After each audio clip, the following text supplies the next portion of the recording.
રાજનેતાઓ હવે વિસાવદર અને કડી પછી એવું લાગી રહ્યું છે કે બોટાદમાં પણ ચૂંટણી કરાવીને જ રહેશે. આવું એટલા માટે કહી રહીશું કેમ કે ઉમેશ મકવાણા આમ આદમી પાર્ટીની સાથે જોડાયેલા આમ આદમી પાર્ટીના ધારાસભ્ય એમના કારણે ગુજરાતની રાજનીતિમાં જે ચર્ચાઓ શરૂ થઈ છે એ ચર્ચાઓને હવે વધારે વેગ આપ્યો છે આમ આદમી પાર્ટીના નેતાઓએ.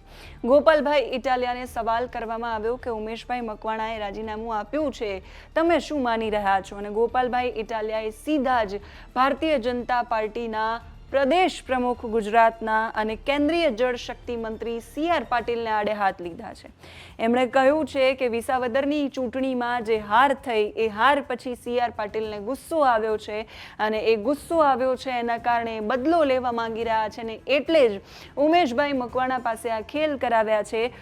તાકાત હોય CR પાટીલમાં તો એ ઉમેશભાઈને રાજીનામું અપાવડાવી દે, બોટાદની અંદર ચૂંટણી લડાવી દે, જોઈ લઈએ કે કોનામાં કેટલો દમ છે. એટલે ગોપાલભાઈ ઇટાલિયા વિસાવદર વિધાનસભામાંથી ચૂંટણી લડ્યા અને જેવું એ વિસાવદરના ધારાસભ્ય તરીકે વિધાનસભામાં સ્પીકર પાસે એ શપથ ગ્રહણ કરવા જાય કે એ સર્ટિફિકેટ પર સિગ્નેચર કરવા જાય એ પહેલાં જ આમ આદમી પાર્ટીને આ ઝટકો, 5 પાંડવો એમના પૂરા ન થયા. જે સુદાન ગઢવીએ વિસાવદરની જીત પછી કહ્યું હતું કે હવે તો વિસાવદરની ચૂંટણીમાં જીત થઈ છે, હવે આમ આદમી પાર્ટીના 5 પાંડવો છે એ વિધાનસભા ગજવશે, જનતાના મુદ્દાઓ ઉઠાવશે.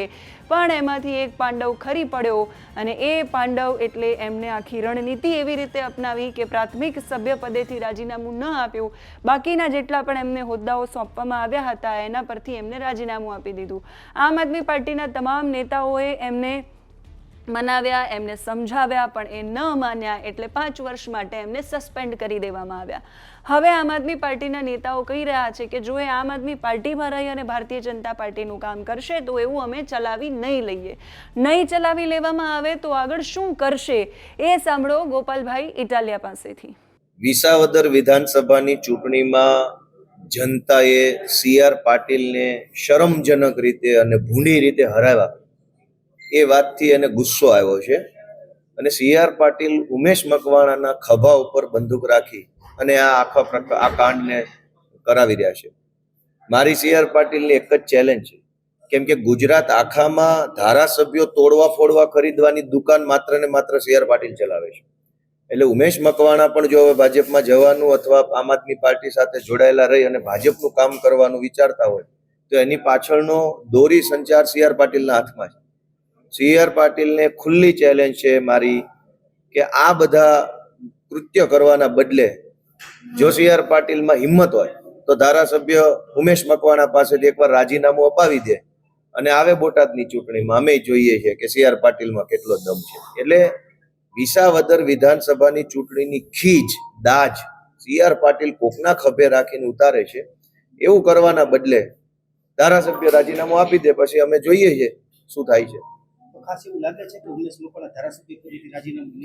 પાટીલમાં હિંમત હોય તો પાટીલ ઉમેશ મકવાણા પાસે રાજીનામું અપાઈ દે. પાટીલના દમ પર ઉમેશ મકવાણા અત્યારે મોટી મોટી વાતો કરે છે. પાટીલના કહેવાથી, પાટીલના સપોર્ટથી, પાટીલના જે કાંઈ સ્ક્રિપ્ટ આવે એ પ્રમાણે બોલે છે. હું સીધો CR પાટીલને ચેલેન્જ કરું છું, ભાઈ અપાઈ દો રાજીનામું ઉમેશ મકવાણા પાસે, જોઈ લઈએ ચૂંટણીમાં તમને કેટલો દમ છે તમારા. સુરતની જનતાએ આમ આદમી પાર્ટીને ભૂતકાળમાં બેઠી કરવાનું, ઊભી કરવાનું, સપોર્ટ આપવાનું કામ કર્યું છે. 2020ની મહાનગરપાલિકાની ચૂંટણીમાં સુરતની જનતાએ આમ આદમી પાર્ટીને 27 સીટો આપી અને ગુજરાતની અંદર એક જગ્યા બનાવી દીધી હતી.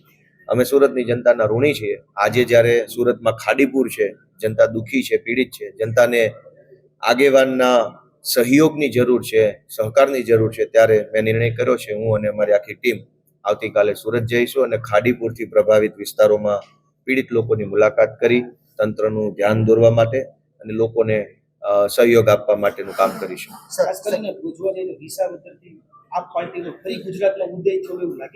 નહીં, આપ પાર્ટીનો અસ્ત થયો નથી એટલે ઉદય ફરીથી થવાનો પ્રશ્ન નથી. આપ પાર્ટીનો ઉદય 2020માં સુરત કોર્પોરેશનથી થઈ ચૂક્યો. એના પછી 5 ધારાસભ્યો આવ્યા, એના પછી બીજી ચૂંટણી, એના પછી ત્રીજી. ઉદય એક જ વાર હોય, 10 વખત ઉદય ન હોય. જનતાના જેવા આશીર્વાદ.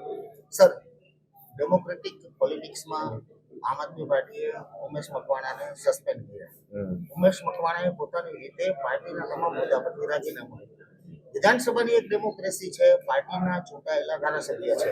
માની લો કે ત્યાં પક્ષ વિરોધી પ્રવૃત્તિ કરે તો પાર્ટીનું કેવું સ્ટેન્ડ હશે? જોયું જશે શું ઘટના છે, શું વિષય છે એના આધારે. એના દ્વારા જે આક્ષેપો થયા છે સાહેબ કે બધા જ લોકો નેતાઓ અહીંયા વિસર્જનમાં હતા, કડીમાં કોઈ પોલીસ સમાજ સાથે ન્યાય થયો છે તેમ. મારું CR પાટીલને કહેવાય ભાઈ રાજીનામું અપાઈ દો ને એક વખત, પછી જોઈ લઈએ બધા આક્ષેપોનો શું જવાબ છે. તમારે સત્તા અને હોદ્દાની લાલચ છે અને ઉપરથી બીજી વાતો કરવી એ યોગ્ય નથી. તમારામાં દમ હોય તો એકવાર રાજીનામું આપીને બતાવો ને જોઈ લઈએ આપણે ચૂંટણીમાં જનતા કોની હારે છે.